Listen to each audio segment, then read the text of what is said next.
Favourite serials இனி டிவிக்கு முன்பே சன் நெக்ஸ்ட் ஆப்ல ஜாலியா எல்லாருக்கும் முன்னாடியே பாருங்க. இப்பவே சன் நெக்ஸ்ட் ஆப்பை டவுன்லோட் பண்ணி சப்ஸ்கிரைப் பண்ணுங்க.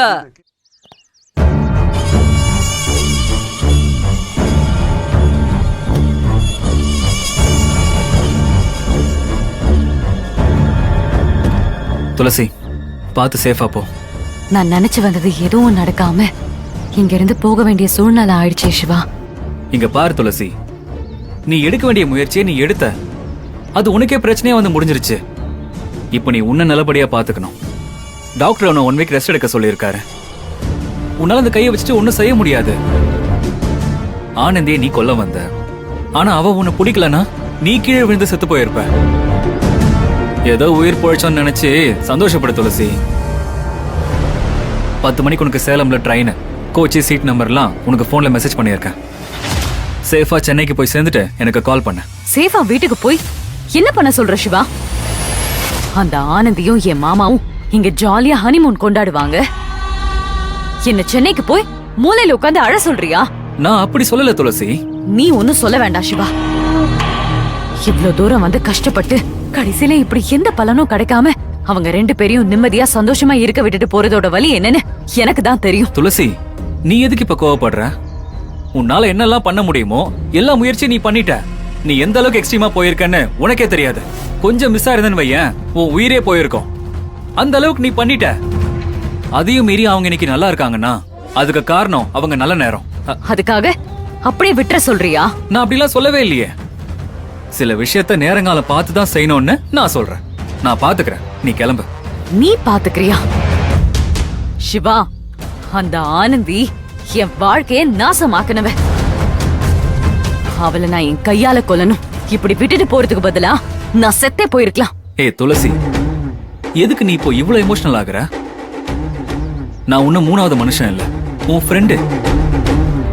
உன் கோவம் என்னன்னு எனக்கு புரியுது. நான் தான் சொல்றேன்ல, இப்போ உனக்கு டைம் சரியில்லை. நான் இருக்க, நான் பாத்துக்கிறேன். அப்புறம் என்ன? அவங்க எல்லாரும் காட்டுல ட்ரெக்கிங் தான் போயிருக்காங்க. இங்க இருந்து நீ என்ன பண்ணணும்னு நினைக்கிறியோ அதை உன் சார்பா நான் பண்றேன். உனக்கு அவளை கொல்ல சந்தர்ப்பம் கிடைக்காம இருக்கலாம், ஆனா எனக்கு கிடைக்கும்ல. உன் மாமா அன்பு உனக்கு கிடைப்பான். நீ தைரியமா இரு, போதுமா?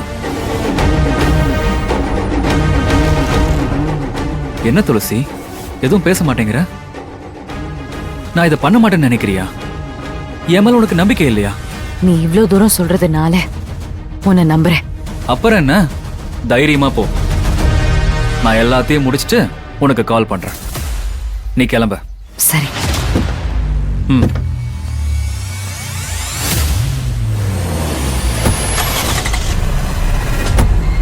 பார்த்து பத்திரமா போ துளசி. அண்ணா சார், பொறுமையா மலை இறங்குங்க. Okay sir. ஓகேண்ணா, பாய் துளசி. பாய் சிவா.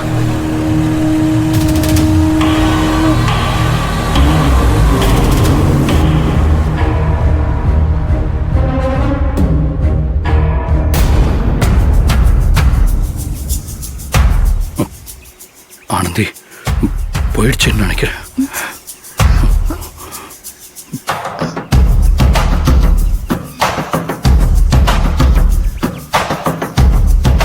ஐயோ, ரொம்ப நேரமா இந்த குழிக்குள்ளேயே மாட்டிட்டு இருக்கோமே. யாரும் நம்மள தேடி வரவும் இல்லையே. ஆனந்தி, ஆனந்தி, அன்பு, ஆனந்தி, ஆனந்தி, அன்பு, மாப்பிள, ஆனந்தி, அன்பு, அன்பு, ஆனந்தி, ஆனந்தி,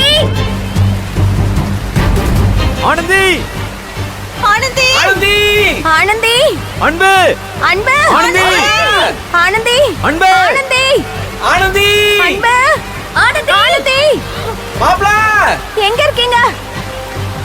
வா. ஆனந்தி, அன்பு, ஆனந்தி, ஆனந்தி, எல்லா இடத்துலயும் தேடி பார்த்துட்டுமே சார், எங்கேயுமே காணுமே. எங்க போயிருப்பாங்க? பயமா இருக்கு சார் எனக்கு. பயப்படாத கோகிலா, அன்பு ஆனந்தி கூட தான் இருக்கான். அன்பு ஸ்மார்ட் காய். அநேகமா ஆனந்தியை இந்நேரம் சேஃபா ரெசார்ட்டுக்கு கூட்டிட்டு போயிருப்பான்னு நினைக்கிறேன். நம்ம ரெசார்ட்டுக்கு போய் பார்க்கலாம். சார், ஒருவேளை அவங்க 2 பேரும் இங்கேயே மாட்டி இருந்தா என்ன சார் பண்றது? சார், ஒரு கால் பண்ணி பார்க்கலாம் சார். முத்து, எனக்கு இங்க நெட்வொர்க் இல்ல. யாருக்குமே நெட்வொர்க் இருக்காது. சார், ஒரு வாட்டி ட்ரை பண்ணி பார்க்கலாம் சார். சரி ட்ரை பண்ணி பாரு. ஆ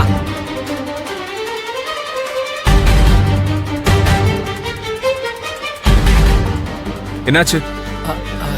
இல்ல சார், கால் போல சார். சரவணன் நீங்க ட்ரை பண்ணி பாருங்க. இதோ பண்றேன் சார். இல்ல சார், எனக்கும் கால் போகல.